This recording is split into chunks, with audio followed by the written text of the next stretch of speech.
1990 में एक ऐसी जगह थी जो बिल्कुल बंजर थी। हर तरफ रेत ही रेत थी, गर्मी थी और पीने का पानी तक नहीं था। वो आज तारीख में एक ऐसी जगह बन गई है जिसने दुनिया भर के शहरों को पीछे छोड़ दिया है। आज इस रेगिस्तान में बड़े बड़े फाउंटेन और कैनाल बना दी गई हैं, जिसको देखने के लिए लोगों की लाइनें लगी रहती हैं। जहां रेत थी, आज वहां वर्ल्ड क्लास रोड्स और दुनिया की सबसे ऊंची बिल्डिंग को भी रेत पर खड़ा कर दिया गया है। सबसे बड़े मॉल और सबसे बड़े होटल भी यही हैं। आपको अंदाजा हो चुका होगा कि आज हम सैर करने जा रहे हैं मुत्तहिदा अरब अमीरात की, जिसे पूरी दुनिया दुबई के नाम से जानती है।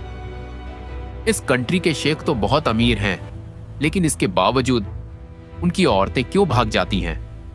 कैसे पीआईए को एमिरेट्स ने तबाह कर दिया? ऐसा क्या है दुबई में कि हर कोई दुबई जाना चाहता है? दुबई एक गांव से दुनिया का लग्जरी शहर चंद सालों में कैसे बन गया? क्या सब कुछ दुबई में अच्छा है? दोस्तों, आप सोच रहे होंगे कि ये शायद तेल की वजह से अमीर हुए हैं, जबकि ऐसा नहीं है। ये सब कुछ जानेंगे आज की इस वीडियो में। चलें, अब निकलते हैं दुबई के एक शानदार सफर पर। इस कंट्री का ऑफिशियल नाम यूनाइटेड अरब एमिरेट्स UAE है, जबकि दुनिया के ज्यादातर लोग इसे दुबई के नाम से जानते हैं। इस मुल्क का कुल रकबा 83,600 मुरब्बा किलोमीटर है, जो रकबे के लिहाज से दुनिया के 115 नंबर पर आता है। आमतौर पर दुबई का नाम ही मुल्क का नाम समझा जाता है, जबकि ये मुत्तहिदा अरब अमीरात की एक रियासत है। पूरी दुनिया में इस मुल्क के फेमस होने की वजह भी दुबई रियासत है। ये एक अरब इस्लामी मुल्क है। इस मुल्क में पूरी दुनिया से लोग काम करने के लिए आते हैं। दोस्तों, आपको सुनकर हैरानगी होगी, मुत्तहिदा अरब अमीरात की कुल आबादी में से असल बाशिंदे न होने के बराबर हैं, जबकि आबादी का एक बहुत बड़ा हिस्सा पूरी दुनिया से आकर आबाद हुआ है, जिनमें सबसे ज्यादा तादाद इंडियंस की है।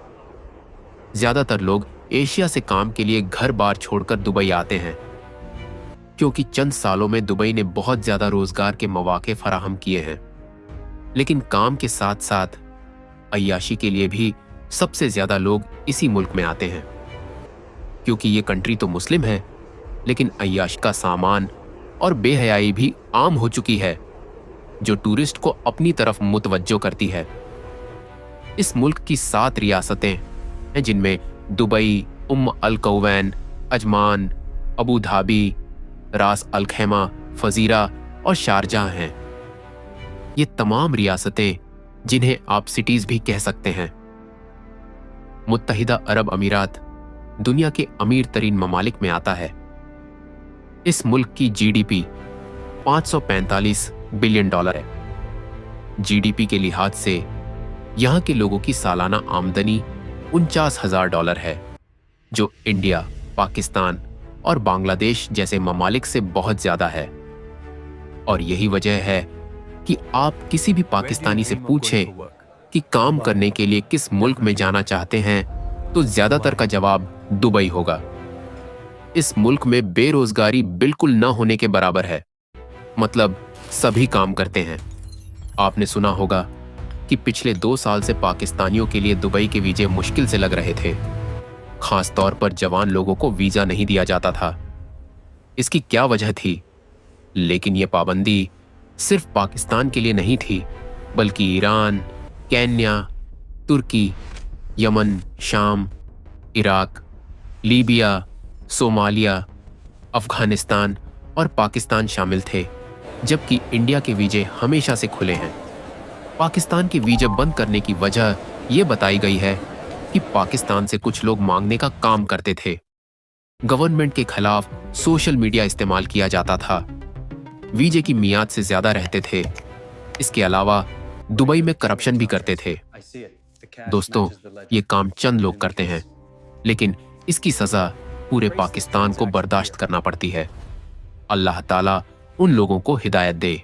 दोस्तों, ये दुनिया के अमीर तरीन ममालिक में आता है। आप सोच रहे होंगे कि उनके पास तो तेल दरियाफ्त हुआ है और यही वजह है अमीर होने की, लेकिन तेल से जीडीपी का बहुत ही मामूली हिस्सा हासिल होता है। चले जानते हैं ये कैसे अमीर हुआ।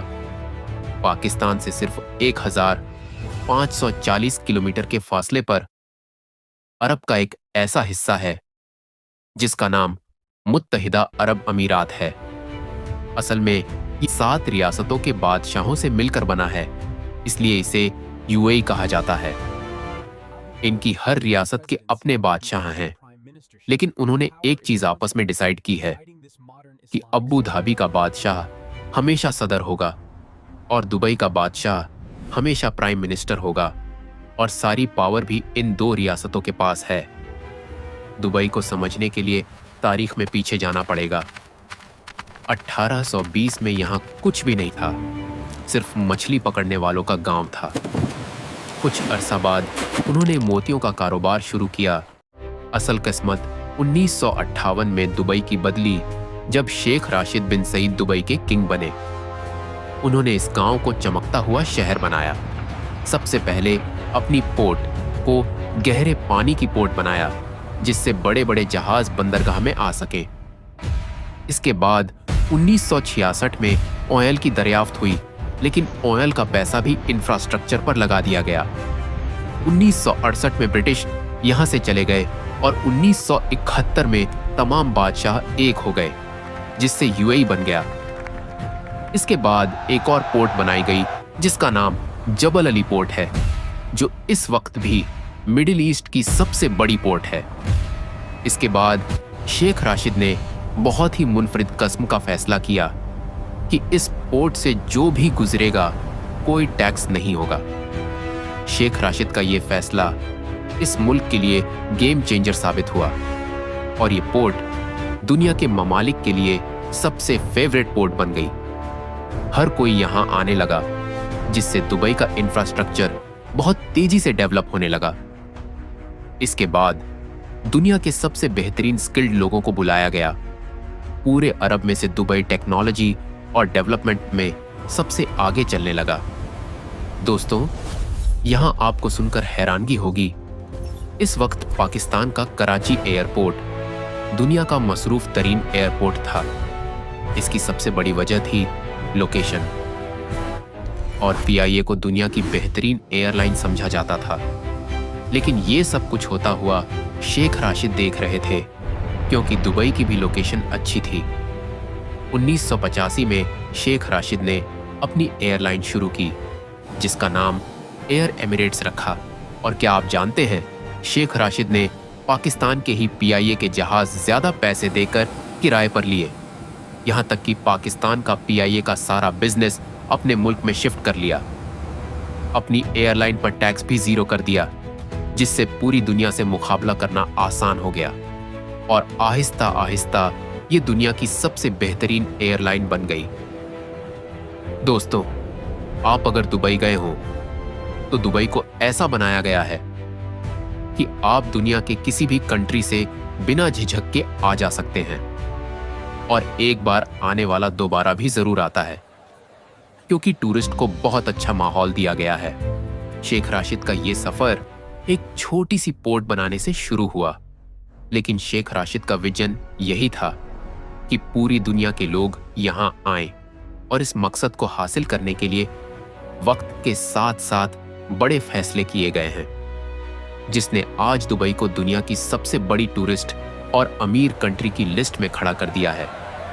दुनिया के सबसे लग्जरी होटल बनाए, जिसमें बुर्ज अल अरब सबसे फेमस है। इसे 1999 में सबसे पहले लोगों के लिए खोला गया। ये उस दौर का दुनिया का पहला 7 स्टार होटल था, जिसके अंदर हर चीज लग्जरी है, और इसे समंदर के ऊपर मसनूई जमीन पर बनाया गया है। इसके बाद पूरी दुनिया इसे देखने के लिए यहां आना शुरू हो गई, जिसके बाद दुबई ने फिर हर वो चीज बनाई जो दुनिया में किसी के पास नहीं थी। अब यहां से भी अंदाजा लगा सकते हैं कि इतने रिकॉर्ड्स बना चुके हैं कि Guinness book of world record का दफ्तर भी दुबई में मौजूद है। आज दुबई के पास 190 से ज्यादा वर्ल्ड रिकॉर्ड मौजूद हैं। इनकी सोच का अंदाजा आप यहां से भी लगा सकते हैं कि डिज्नीलैंड के मालिक दुबई में एक डिज्नीलैंड बनाना चाहते थे, लेकिन मोहम्मद बिन राशिद ने कहा, अगर डिज्नीलैंड यहां बनाना है तो ये दुनिया का सबसे बड़ा डिज्नीलैंड होना चाहिए। लेकिन डिज्नीलैंड के मालिक ने इससे इनकार कर दिया, क्योंकि वो चाहते थे कि अमेरिका का डिज्नीलैंड ही दुनिया का सबसे बड़ा डिज्नीलैंड रहे।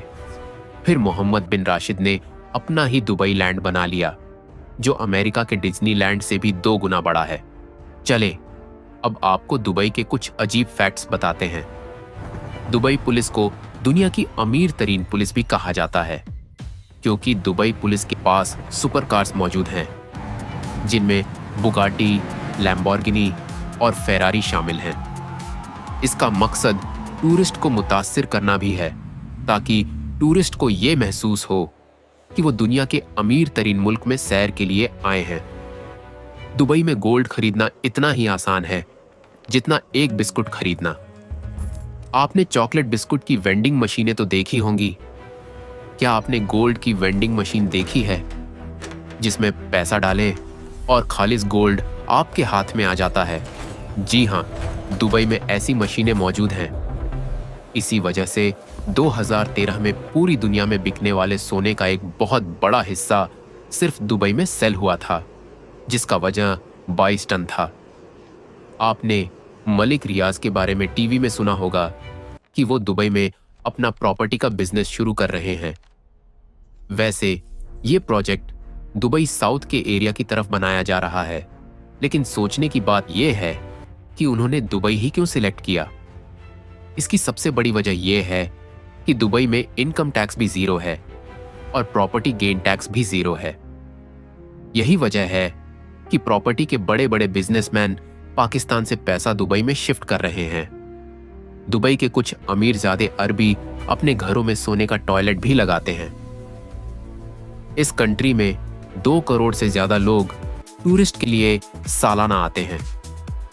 दुबई की सबसे फेमस जगह दुबई डाउनटाउन है, जो सबसे ज्यादा डेवलप एरिया है, और टूरिस्ट भी सबसे ज्यादा आपको इसी जगह नजर आएंगे। दुनिया की सबसे बड़ी बिल्डिंग भी इसी जगह मौजूद है, जो 828 मीटर बुलंद है, जिसमें दुनिया की तीसरी सबसे तेज तरीन लिफ्ट भी लगाई गई है। इस बिल्डिंग के ऊपर का हिस्सा अक्सर बादलों में रहता है, लेकिन दुनिया की बुलंद इमारत होने का एजाज चंद सालों बाद जेद्दा टॉवर छीन लेगा, क्योंकि जेद्दा में 1 किलोमीटर ऊंची बिल्डिंग बनाई जा रही है। दुबई का ये एरिया सबसे महंगा भी समझा जाता है। इस जगह दुनिया का खूबसूरत दुबई मॉल भी मौजूद है, जहां हर तरह के शॉपिंग ब्रांड्स मौजूद हैं। दुबई में टैक्सी में घूमना बहुत महंगा पड़ता है। लोग ज्यादातर मेट्रो का इस्तेमाल करते हैं। दुबई के डाउनटाउन में आपको ऊंची इमारतों का एक जंगल नजर आएगा। इस जगह एक से बढ़कर एक खूबसूरत बिल्डिंग बनाई गई है। दोस्तों, रेत पर जहां एक दीवार भी खड़ी करना मुश्किल होता है, वहां इतनी बड़ी इमारतों का पूरा जंगल बना दिया गया है, जिसे देखकर इंसान की सोच दंग रह जाती है।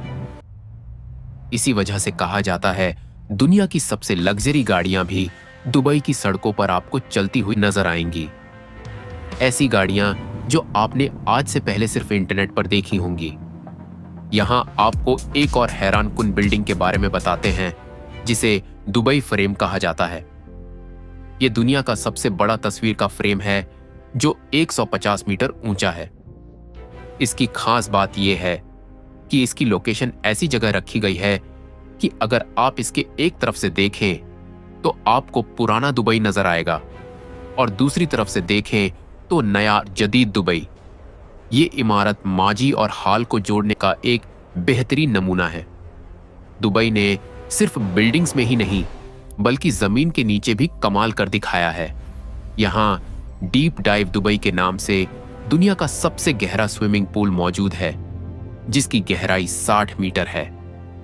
यह सिर्फ पूल नहीं, बल्कि पानी के अंदर एक पूरा डूबा हुआ शहर है, जहां आप गोता लगाकर एक अलग ही दुनिया का तजुर्बा करते हैं।